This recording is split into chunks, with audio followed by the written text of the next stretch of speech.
சிங்கத்துக்கிட்ட வீரம் உண்டு, விவேகமும் உண்டு. சிங்கம் பசி எடுத்தாலும் யானையைத்தான் அடிக்கும். வேட்டையாடுகிற போது பெரிய மிருகங்களை அடிக்கும், சுண்டலியை போய் திங்காது. பசி எடுத்தால்தான் சிங்கம் வேட்டையாடுமே தவிர பசி எடுக்கவில்லை என்றால், நம்ம சின்ன குழந்தை படிச்சிருப்போம் சிங்கமும் சுண்டலியும். சிங்கத்து மேல சுண்டலி ஏறி விளையாடினா கூட சிங்கம் துரத்தாது. பசி எடுத்தால் மட்டும்தான் வேட்டையாடும். அது மட்டுமல்ல, வலது பக்கமாக விழுந்தாத்தான் சாப்பிடுமே தவிர இடது பக்கமாக விழுந்தா சாப்பிடாது. தனக்கென்று ஒரு எல்லையை வகுத்துக் கொள்ளும், அந்த எல்லைக்குள்ள அடுத்த சிங்கத்தையும் விடாது. சிங்கம் ஒண்ணுதான் குடும்பத்தோட வாழும்.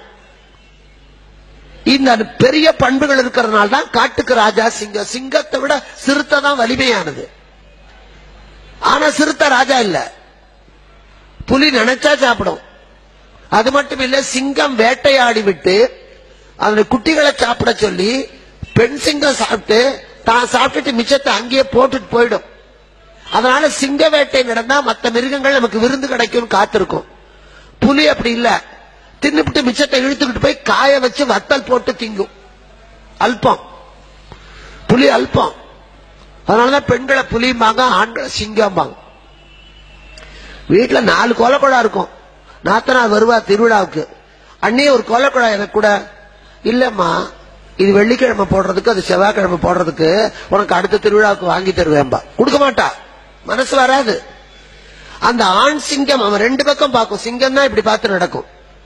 மற்ற எல்லா மிருகமும் நேர பார்க்கும், குனிஞ்சு பார்க்கும், நிமிந்து பார்க்கும். ஆனா சிங்கம் மட்டும்தான் 2 பக்கம் பார்க்கும். ஒரு ஆண்மகன் என்பவன் 2 பக்கம் பார்க்கணும். தெருவுல இல்ல, வாழ்க்கையில.